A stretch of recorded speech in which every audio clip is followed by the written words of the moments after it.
विवेक अपने team members के साथ बैठकर फिल्म के बारे में बातें कर रहा था। उसी बीच त्रिशा वहां पहुंचती है। त्रिशा को ऑफिस में देखकर विवेक उसे अंदर आने को कहता है। आओ बैठो, विवेक त्रिशा को बैठने के लिए चेयर ऑफर करते हुए बोलता है और टेबल से एक फाइल उठाकर त्रिशा के सामने रख देता है। ये लो, ये तुम्हारा कॉन्ट्रैक्ट फाइल है फिल्म के लिए, इसमें फिल्म से रिलेटेड सारी शर्तें हैं, एक बार पढ़ो और फिर यह साइन कर देना। विवेक के इतना कहने के बाद त्रिशा पेपर्स को देखते हुए बोली, ओके, मैं देखती हूँ। त्रिशा हल्के आवाज में बोली और फाइल को उलट पलट कर पढ़ने लगी। केबिन में सी चलने के बावजूद त्रिशा के चेहरे पर पसीने जमाए थे। उसे ऐसे देख विवेक सी के तरफ देखता है और बगल में पड़े सी के रिमोट से सी और तेज कर देता है। Are you okay? कोई दिक्कत तो नहीं है न? ऐसी चलने के बावजूद इतना पसीना? विवेक त्रिशा से पूछता है।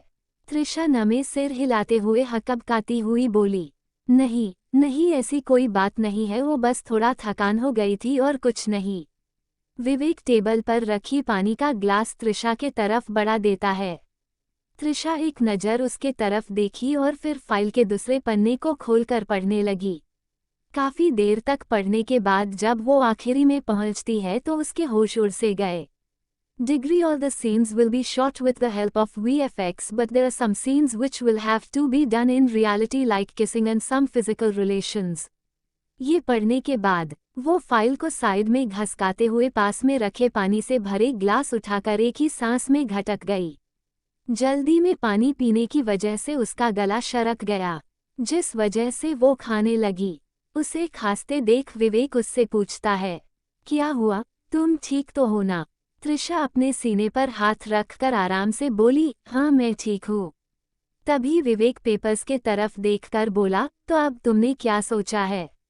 अगर तुम सारी शर्तें मानने के लिए तैयार है तो तुम इस कॉन्ट्रैक्ट पर साइन कर सकती हो।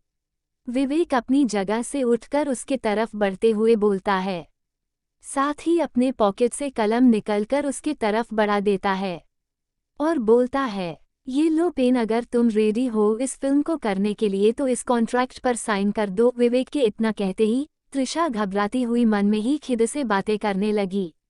क्या मतलब, इस फिल्म को करने के लिए मुझे भी बाकी लड़कियों की तरफ खुद को बेचना पड़ेगा? नहीं नहीं, तब मुझे नहीं करना ये फिल्म। एक तरफ उसका दिल कह रहा था कि उसे ये फिल्म कर लेना चाहिए। क्या सोच रही है त्रिशा? इतने सालों से अब तक कोई फिल्म करने के लिए नहीं मिला तुझे, और जब मिला है तो ये सब क्या सोच रही है? एक ही समय में दो सवाल के दो अलग अलग जवाब उसके दिमाग में चक्कर काट रहे थे। त्रिशा अभी सोच में डूबी ही थी कि तभी विवेक उससे कहता है, किस सोच में डूबी हुई हो? त्रिशा क्या बोले उसे कुछ समझ नहीं आ रहा था। वो घबराती हुई बोली, मैं मुझे कुछ टाइम चाहिए इस बारे में सोचने के लिए। त्रिशा आधे मन से नजरें चुराते हुए बोलती है।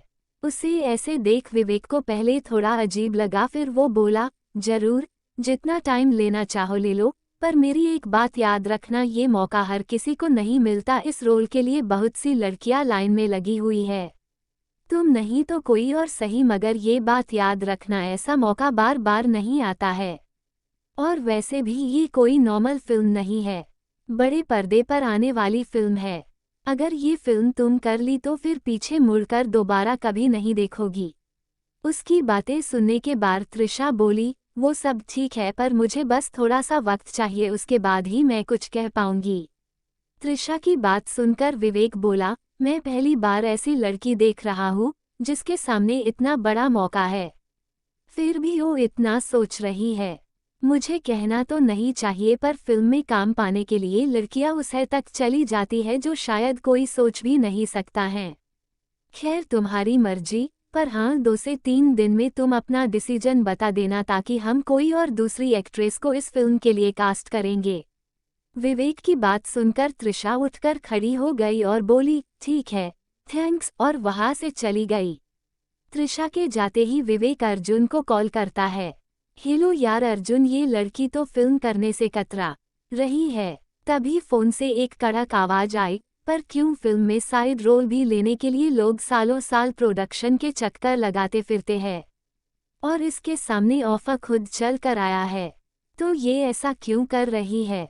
विवेक कुछ बोलने ही वाला था कि तभी अर्जुन कहता है, जो भी हो ये फिल्म यही लड़की करेगी, चाहे जो भी हो समझे, तुम क्या करोगे मुझे नहीं पता, बस किसी तरह ये फिल्म यही लड़की करेगी। और हाँ, मेरी गर्लफ्रेंड अगर इस फिल्म के बारे में कुछ पूछे तो कह देना कि इस फिल्म का कॉन्ट्रैक्ट साइन हो चुका है। अर्जुन की बात सुनकर विवेक बोला, ठीक है, इसकी चिंता तुम मत करो। इतना बोलकर कॉल रख देता है। विवेक सोचने लगता है कि अब वो ऐसा क्या करे जिससे वो तृषा को इस फिल्म को करने के लिए राजी कर सके। विवेक यही सोच रहा था कि तभी उसके पास तनु का कॉल आता है। विवेक तनु का कॉल एकदम से देखकर घबरा गया। वो अभी एक प्रॉब्लम के बारे में सोच ही रहा था कि अब दूसरा प्रॉब्लम आधम का। अब तनु को क्या जवाब दे इस बारे में सोचने लगा। अब उसका दिमाग हैंग कर रहा था। वो ज्यादा न सोचते हुए कॉल उठा लिया और बोला, हेलो तनु, कैसे याद की, कोई खास बात? स्माइल के साथ बोला। तभी तनु मुस्कुराती हुई बोली, नहीं नहीं, बस तुमसे कुछ जरूरी बात करनी थी, तो बस इसीलिए कॉल की। विवेक थोड़ी फेक स्माइल करते हुए पूछा, ओ जरूरी बात, और वो भी मुझसे? क्या मजाक कर रही हो? तुम तो अब बहुत बड़ी एक्ट्रेस बन चुकी हो और साथ ही सबसे बड़े फिल्म प्रोड्यूसर की गर्लफ्रेंड भी हो। ऐसे में भला मुझसे क्या काम होगा? विवेक के पास बात करने को कुछ नहीं था, इसीलिए वो तनु के साथ मजाक भरी बातें कर रहा था जिससे वो तनु का ध्यान भटका सके। तभी तनु एकदम से बोली, अरे ऐसी कोई बात नहीं है, वो तुमसे फिल्म के सिलसिले में कुछ बात करनी थी, तो मैंने सोचा फ़ोन पर ऐसी बात नहीं कर सकती, तो अगर तुम फ्री हो तो मैं तुम्हारे ऑफिस आ जाऊं। अब वो तनु को बोले तो बोले क्या, ये सोचने लगता है।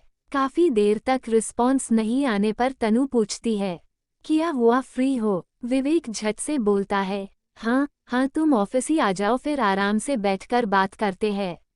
विवेक थोड़ी हड़बड़ाहट से बोलता है और कॉल रख देता है। आज के लिए इतना ही, मिलते हैं अगले भाग में।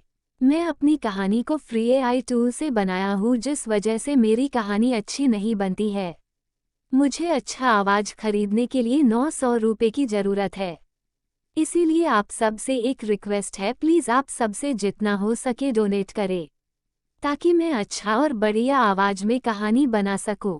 धन्यवाद। मेरा अकाउंट और क्यूआर कोड यूट्यूब पर मिल जाएगा।